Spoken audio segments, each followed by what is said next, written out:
আসসালামু আলাইকুম। আপনারা দেখছেন আমাদের ইউটিউব চ্যানেল থার্ড আই। আজকের আলোচনার বিষয় ইরান ইসরায়েল যুদ্ধ এবং নৈতিকতার প্রশ্ন। বিশ্ব রাজনীতিতে শক্তির ভাষা নতুন নয়, কিন্তু একটি প্রশ্ন আজও অমীমাংসিত: অনধিকার চর্চা ও নিরাপদ মানুষের মৃত্যু। এই বিষয়ে আজকে কথা বলার জন্য আমাদের কাছে আমাদের স্টুডিওতে উপস্থিত আছেন হাফেজ এবং ইঞ্জিনিয়ার এইচ.এম. নাজমুল হাসান। তো আমাদের অতিথিকে এই বিষয়ে আলোচনা করার জন্য আমন্ত্রণ জানাচ্ছি। ধন্যবাদ ইসলাম ভাই। আসসালামু আলাইকুম প্রিয় দর্শক, আজকের বিষয়টি অত্যন্ত গুরুত্বপূর্ণ।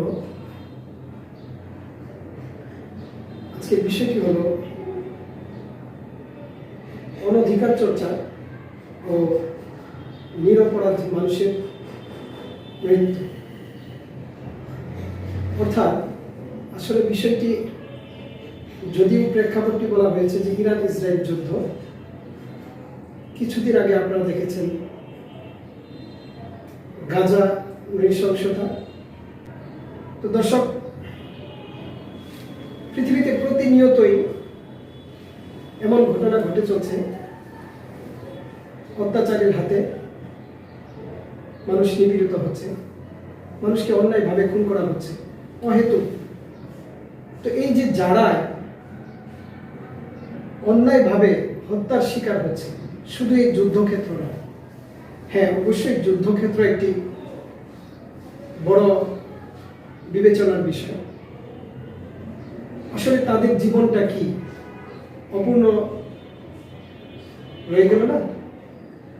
তাদের জীবনটাকে আসলে কি মীমাংসিত হলো কেন? তো এই যে যারা এই যে গাজার নৃশংসতায় আপনারা দেখেছেন, হাজার হাজার শিশু হত্যা হয়েছে। এই যে সকল শিশু নৃশংসভাবে অন্যায়ভাবে মৃত্যুর শিকার হয়েছে, তাদের জীবনটা তো পুরোপুরি অপূর্ণ রয়ে গেল। তাদের জীবনের পূর্ণতা কোথায়? তাদের জীবনটা তো অমীমাংসিত। তাদের জীবনের, তারা এই শিশুগুলো তারা তাদের জীবনের অধিকার হারিয়েছে।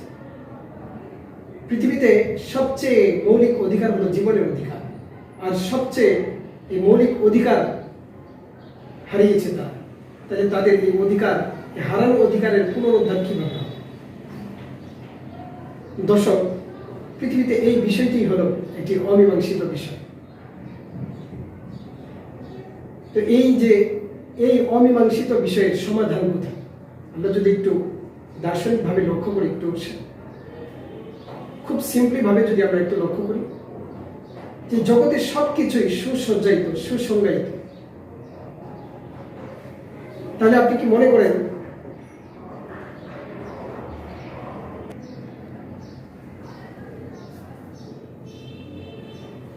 তো এই যে জগতের সবকিছু সুসংজ্ঞায়িত, তো এটা একটা সাধারণ মস্তিষ্ক দিয়ে এটা কখনোই মেনে নেওয়া যায় না যে এই জীবনের এই মীমাংসিত অমীমাংসিত বিষয়টা অমীমাংসিতই থাকবে। অর্থাৎ জগৎ গঠিত হয়েছে এমনি এমনি, এটা কোনো সাধারণ মস্তিষ্ক দিয়ে মেনে নেওয়া যায় না যে জীবনের এই বিষয়টি অমীমাংসিত রেখেই জগৎ গঠিত হয়েছে। নিশ্চয়ই এই জগৎ যিনি গঠন করেছেন, জীবনের এই অমীমাংসিত বিষয়ের সমাধান রেখেই জগৎ সৃষ্টি করেছেন। আর সেই অমীমাংসিত বিষয়ের সমাধান হলো পরজীবন বা পরজগৎ। আমরা ইসলাম ধর্মে মুসলিমগণ বলে থাকি সেটি পরকাল বা আখিরাত। আখিরাত হলো জীবনে যে এই যে অমীমাংসিত বিষয়ের সমাধান। আমরা বলে থাকি যে আখিরাতে বিচার হবে, অন্যায়কারী এই আখিরাতে বিচার হবে, যারা অন্যায় করেছে বা যারা অন্যায়ভাবে মৃত্যুর শিকার হয়েছে, তাদের অধিকার সেখানে পুনরুদ্ধার হবে। তার মানে হলো এই যে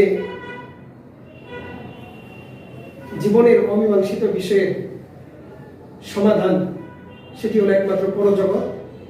অর্থাৎ আমরা বলতে পারি জগৎ হলো পরজগৎ হলো জগতের পূরক। পরজগৎ ছাড়া জগৎ অমীমাংসিত, অপূর্ণ। এটাই হলো আমাদের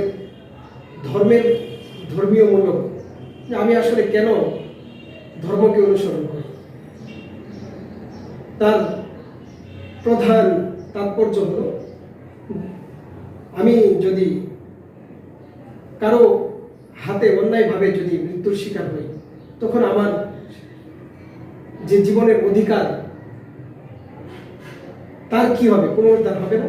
অবশ্যই। সেটি হলো ধর্মের তাৎপর্য। সে ধর্ম আমাকে সেই অধিকার পুনরুদ্ধার করে দিবে।